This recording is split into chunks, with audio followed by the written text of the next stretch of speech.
Okay, so today we're going to be taking a look at your eyes. We're going to be doing a pupillary light reflex test. Follow my finger. I'm going to shine a light in your eyes.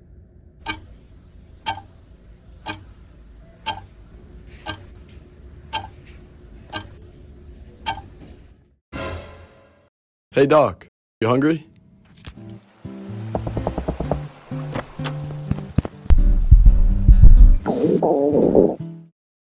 Hey guys, welcome back to the Pump YouTube channel. Today we are at the Grand Pizzeria and Bar, and this is Table Talk MD. Come, follow me. On today's episode of Table Talk MD, we are here with a family doctor of the local Ottawa area, Dr. Rusimovic. Hello, Dr. Rusimovic. Could you please maybe just introduce yourself briefly to the people at home? Yes, I am a family physician that has been practicing for more than 20 years in the Ottawa area, primarily in long-term care. I work with the geriatric population, so I practice in several long-term care facilities in Ottawa, primarily the Pearly Health, the Glebe Center, and another facility which is in the west end of town. And where did you study and how long have you been practicing for as a physician? I did my bachelor's degree at UCLA. I majored in physics and I minored in French studies. And from there, I went on to study medicine at the University of Montreal, my medical degree. And my residency, I did family medicine residency. This was at McGill University. I understand that you grew up in the U.S. and then you moved to Canada for medical school. Yes. Okay. And sorry, how long have you been practicing for? If I include I did a care of the elderly fellowship at the University of Ottawa. From residency on, I would say a little over 20 years of practice. 20 years, wow. Yeah. And what's one word to describe your specialty, family medicine? Family medicine is community health care, taking care of people in every phase of their life, right? And I did practice in a clinic many years ago. I did work in family health care. But now my focus is helping seniors and elderly. And just on this topic of family medicine and geriatrics, are there any specialty stereotypes that you like to address? Well, I think when doctors who are working in long-term care, I think there are certain stereotypes about the type of practice they have. I feel that there's a bit of ageism. So Dr. Rusimovic, earlier you were telling me about how you were majoring in physics at UCLA, not the typical path to medicine. I was wondering if you always knew you wanted to be a doctor, if you could speak on your path and your journey to medicine.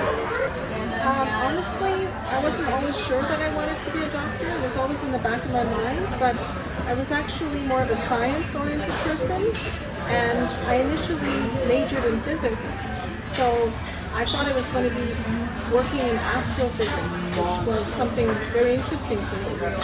So I took, I think, the path of the road less traveled, and that summer, after I finished my 4-year degree at UCLA, I went to work in an interesting opportunity in breast cancer research. A friend of mine was working on a project and she offered me a job. She told me that they were looking for somebody to be a data manager.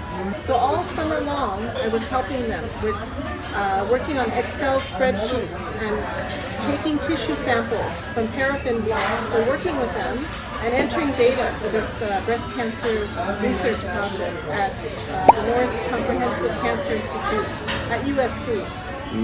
So that made me, opened up my eyes to that possibility as well.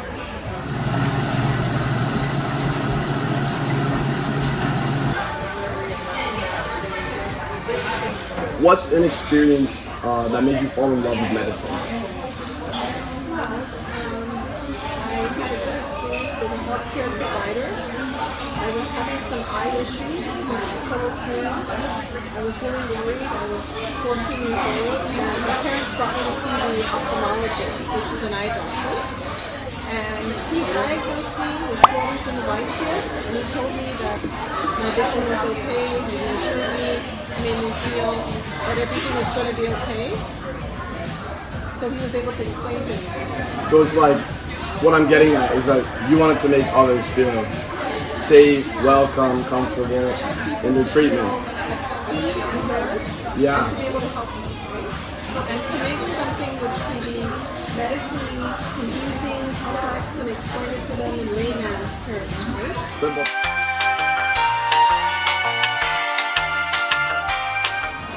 Oh, did you ever have any doubts during your path to MD? I did. Actually, when I was in my second year of medical school, there was this really hard rotation that I had to do, which was called neurology. And people were finding it was not easy to pass that course. Some kids were kind of, feeling down. You have to study a lot. You have to we're invited to go out, and we have to say no. There's a lot of sacrifice that's involved when you go to medical school. Getting in is something, but actually staying the path, getting the grades, right, passing your courses, making sure you do all your requirements, right? So there was a part where I thought it was hard, and that rotation neurology was a difficult rotation. And I had a grade that I did not like, because I was used to being always getting top grades. And in that year, I found it was a very difficult material. That's something that I've heard quite a lot. Like, everyone in medical school, super competitive. Usually they're a straight A student. But then it's kind of like maybe a reality check when you're with people of your level, of your standard. It must be hard comparing yourself to others. I definitely agree with that. So I was always used to being, in the top of my class in my undergrad, right? And in medical school, you have all these very bright people, and everyone is competing. So there's a lot of competition. But the end thing was I had to say to myself, I have to finish this, finish the course, and just plow ahead. And I push through it.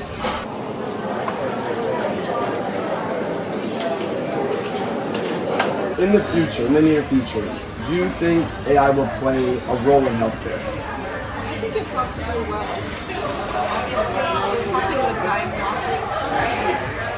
As well as treatment protocols. It might be able to make things a little bit easier.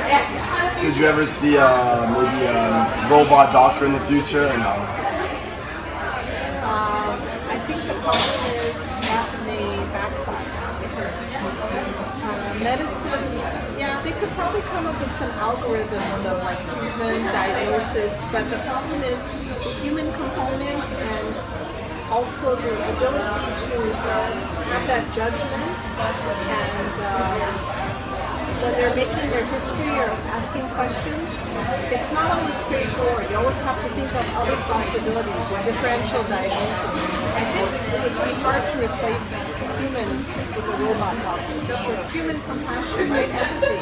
Yeah. I don't see how robot can have empathy. Right? People, we are people, we can show empathy when we're treating people. It's the human aspect that's very important. Okay, guess the topping or weird medical condition. Diavola.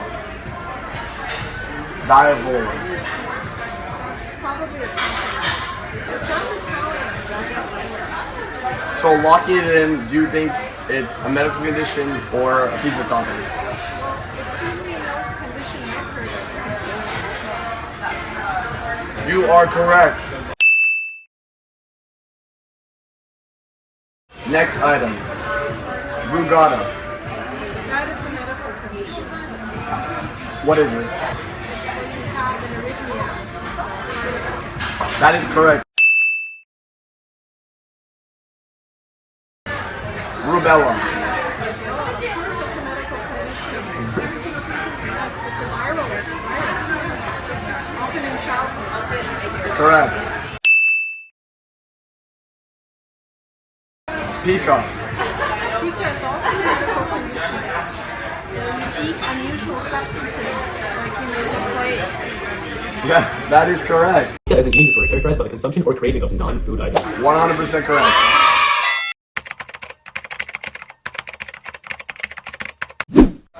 Final challenge.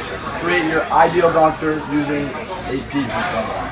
That's an interesting one. Every trade of the doctor is the pizza topping. Okay, so can I count the crust, the bread too? Okay.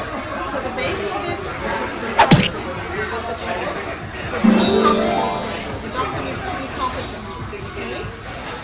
The pepperoni, I guess, would be integrity.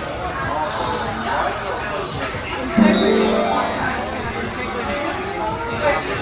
Mushrooms, we could say, perseverance. They go the extra mile. And then I would say maybe cherry tomatoes, compassion.